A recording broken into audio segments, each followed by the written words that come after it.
Bienvenidos a Datos y Mitos Extraños. Esta noche voy a contarte sobre los guerreros más legendarios de la historia, hombres que vivían y respiraban por un código de honor tan estricto que preferían la muerte antes que la deshonra. Guerreros que dominaron Japón durante 700 años y cuya influencia define la cultura japonesa hasta hoy. Esta es la historia de los samuráis, los maestros de la espada, los siervos del bucido, los hombres que convirtieron el combate en arte y la muerte en ritual sagrado. Si disfrutas de historias sobre guerreros legendarios, códigos de honor antiguos y culturas fascinantes, suscríbete al canal, activa la campanita y dale like a este video. Y ahora, viajemos al Japón feudal, donde el filo de una katana decidía el destino de imperios. La palabra samurái viene del verbo japonés saburao, que significa servir. Y eso es exactamente lo que eran, siervos. Pero no siervos ordinarios, eran la élite militar que servía a los daimí, los señores feudales de Japón. Eran guerreros profesionales cuya única razón de existir era la lealtad absoluta a su señor.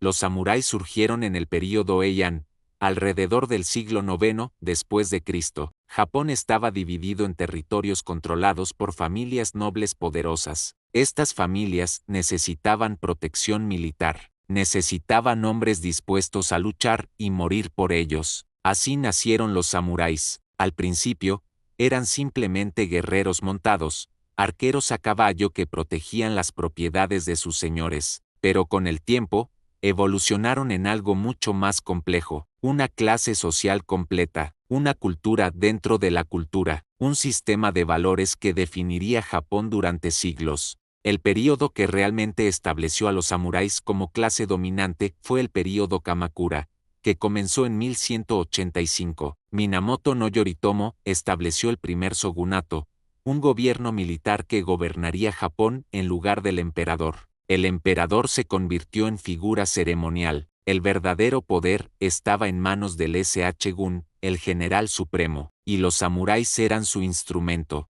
Desde ese momento hasta la restauración Meiji en 1868, casi 700 años, los samuráis fueron la clase gobernante de Japón. No solo luchaban, administraban, gobernaban, decidían leyes, controlaban economía, eran políticos, burócratas, artistas, filósofos, todo mientras mantenían su identidad como guerreros. Pero hablemos del código que definía a los samuráis, el bucido, el camino del guerrero. Este no era código escrito formalmente hasta mucho después, era conjunto de principios transmitidos oralmente, refinados a través de generaciones, arraigados tan profundamente en cultura samurái que ningún guerrero necesitaba recordatorio escrito. Los pilares del bucido eran 7 virtudes fundamentales. Primero, ji o rectitud, la capacidad de tomar decisiones correctas sin dudar. Un samurái debía actuar siempre con justicia,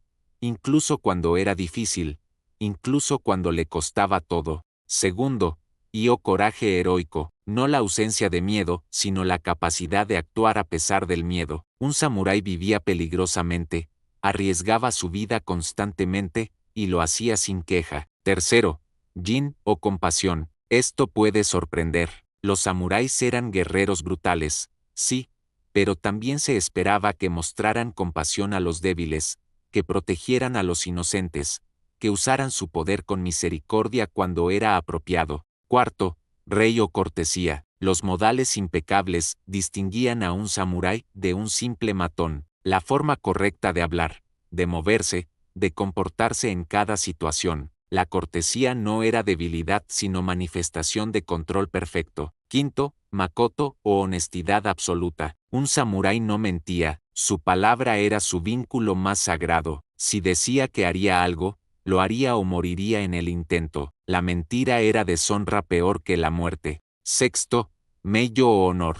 El honor lo era todo. Un samurái protegía su honor más que su vida. La deshonra no solo afectaba al individuo, sino a su familia, su clan, sus descendientes. Era inaceptable. Y séptimo, chji, o lealtad absoluta a su señor. Esta era la virtud suprema. Un samurái servía a su daimí sin cuestionar. Las órdenes de su señor eran absolutas. La lealtad trascendía incluso la vida misma. Este último punto es crucial para entender a los samuráis. La lealtad no era negociable, incluso si el señor era cruel, injusto o equivocado, el samurái debía obedecer. Esta lealtad ciega parece extraña para mentalidad moderna, pero para los samuráis era la base de todo orden social, y cuando un samurái fallaba en mantener su honor, cuando cometía error imperdonable o desobedecía a su señor, había solo una solución: seppuku, también conocido como harakiri,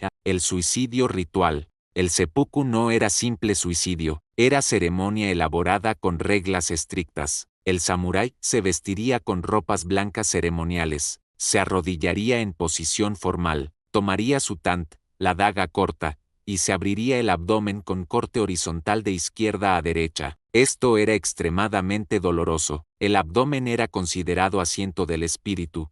Entonces abrir el estómago era literalmente exponer tu ser interior, demostrar que no había deshonra oculta. Pero el corte abdominal no mataba rápidamente. Podía tomar horas morir de esta herida. Por eso había kaisakunin, un asistente, usualmente amigo cercano o estudiante. Cuando el samurái completaba el corte, el kaisakunin decapitaba al moribundo con un solo golpe de katana, terminando su sufrimiento. Esto no era debilidad, era misericordia. El seppuku demostraba coraje al aceptar muerte autoinfligida. La decapitación era acto de compasión que evitaba agonía prolongada. El seppuku más famoso de la historia es el de los 47 Eren-in. En 1701, un daimí llamado Asano Naganori fue provocado por oficial corrupto llamado Kira Yoshinaka dentro del palacio del Sh-gun. Asano perdió el control y atacó a Kira con espada. Atacar a alguien dentro del palacio era crimen capital. Asano fue ordenado cometer seppuku. Sus samuráis, ahora Eren-in samuráis sin señor, quedaron en dilema terrible. Su señor estaba muerto, pero la injusticia de Kira quedaba sin castigo. ¿Qué hacer? La lealtad exigía venganza, pero venganza significaría su propia muerte. Esperaron 2 años, fingiendo desinterés, permitiendo que Kira bajara su guardia. Entonces, en Noche de Nieve, los 47 Eren-in atacaron la mansión de Kira, mataron a sus guardias, encontraron a Kira escondiéndose, y le ofrecieron oportunidad de morir honorablemente por seppuku. Cuando rehusó, lo decapitaron. Llevaron su cabeza a la tumba de su señor. Habían vengado su honor, pero sabían las consecuencias. Se entregaron a autoridades. Fueron ordenados cometer seppuku. Los 47 obedecieron. Murieron juntos, leales hasta el final. Esta historia se convirtió en leyenda definitiva de lealtad samurái. Es representada en obras de teatro, películas, libros. En Japón, los 47 Eren-in son héroes eternos que ejemplifican el espíritu del bushido. Ahora hablemos del armamento samurái. La katana es la espada más icónica, pero los samuráis usaban muchas armas dependiendo de la época y situación. En los primeros días, el arco era arma principal. Los samuráis eran ante todo arqueros montados. El kide, el camino del arco, era arte marcial esencial. Disparar desde caballo en movimiento, mientras cargas hacia el enemigo, requería habilidad extraordinaria. Pero con el tiempo, el combate cuerpo a cuerpo se volvió más común. Aquí es donde la katana alcanzó prominencia. La katana no es simplemente espada, es obra maestra de ingeniería metalúrgica. El proceso de crear katana tomaba meses. El herrero comenzaba con tamagane, acero japonés tradicional, calentaba el metal hasta que brillaba, lo doblaba sobre sí mismo, lo martillaba plano, lo volvía a doblar. Este proceso se repetía docenas de veces, creando miles de capas de acero. El resultado era hoja con filo increíblemente duro, capaz de cortar pero con núcleo flexible que absorbía impacto sin romperse. La katana se volvió extensión del alma del samurái. No era herramienta, sino parte de su ser. Había dicho, el alma del samurái reside en su espada. Perder tu katana era deshonra grave. Desenvainarla sin usarla era insulto. Cuando un samurái desenvainaba su katana, debía haber sangre antes de envainarse de nuevo, incluso si era su propia sangre. Los samuráis también usaban wakizashi, espada corta que se portaba junto con la katana. Juntas, katana y wakizashi se llamaban dais, grande y pequeño. Solo samuráis podían portar el dais. Era símbolo de su estatus. Y para batallas campales, había armas más prácticas. La yari,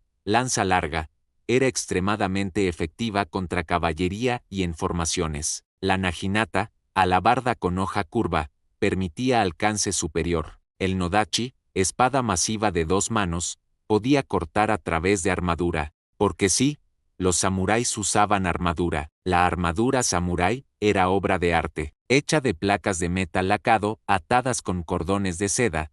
Era sorprendentemente ligera y flexible mientras proporcionaba protección excelente. El kabuto, el casco, a menudo tenía ornamentos elaborados, cuernos, medias lunas, diseños intrincados que identificaban al guerrero y aterrorizaban al enemigo. Pero las armas y armadura eran solo herramientas. Lo que realmente hacía formidable a un samurái era su entrenamiento. Desde niño, un samurái en entrenamiento aprendía artes marciales, no solo katana, sino múltiples armas. Aprendía estrategia militar, estudiaba clásicos chinos sobre guerra, practicaba meditación zen para alcanzar claridad mental. El zen y los samuráis tenían conexión profunda. El budismo zen enseñaba desapego del ego, aceptación de la muerte, focus absoluto en el momento presente. Estas enseñanzas eran perfectas para guerreros que enfrentaban muerte constantemente. Un samurái que había aceptado su muerte ya no temía nada. Podía luchar con mente clara, sin distracción de miedo o esperanza.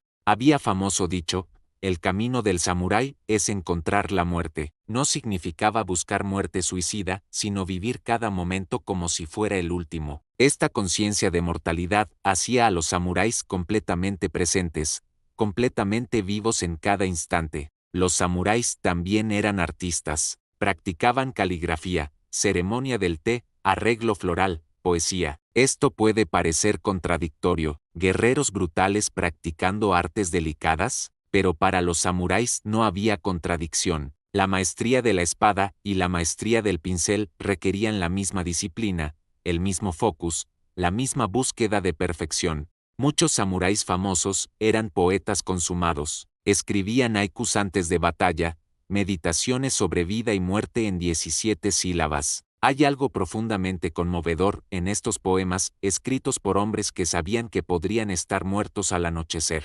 El período más sangriento de historia samurái fue el período Sengoku, país en guerra, que duró desde 1467 hasta 1615. Japón estaba fragmentado en docenas de territorios controlados por daimíes rivales. Era guerra constante, alianzas cambiaban como el viento, traición era común. Era época dorada y época terrible para ser samurái. Grandes señores de guerra emergieron. Oda Nobunaga, el unificador brutal que conquistó gran parte de Japón con combinación de genio militar y crueldad despiadada. Toyotomi Hideyoshi, quien completó la unificación después de muerte de Nobunaga. Y finalmente Tokugawa Ieyasu, quien estableció shogunato que gobernaría Japón durante 250 años de paz. Esta paz, el período Edo, fue paradoja para los samuráis. Eran clase guerrera en tiempos sin guerras. ¿Qué hace un guerrero cuando no hay batallas? Se convirtieron en administradores, burócratas,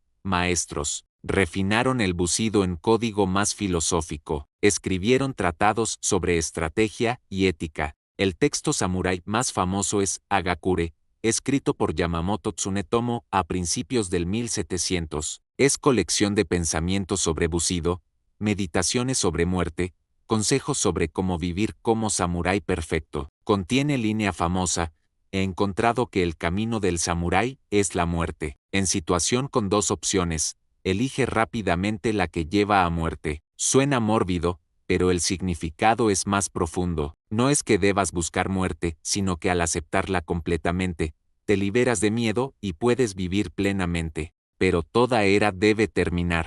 En 1853, barcos estadounidenses comandados por Comodoro Perry llegaron a Japón exigiendo comercio. Japón había estado aislado durante siglos. Ahora enfrentaba mundo moderno con tecnología superior. El shogunato cayó, la restauración Meiji trajo modernización rápida, y los samuráis fueron abolidos. En 1876, edicto imperial prohibió portar espadas. La clase samurái oficialmente dejó de existir. 700 años de tradición terminaron con decreto. Algunos samuráis se rebelaron. La rebelión Satsuma de 1877 fue último suspiro. Saigo Takamori, el último samurái verdadero, lideró rebelión de guerreros tradicionales contra ejército modernizado con rifles. Fue masacre. Los samuráis con espadas no podían competir con armas de fuego modernas. Saigo murió, probablemente por seppuku, después de ser herido en batalla.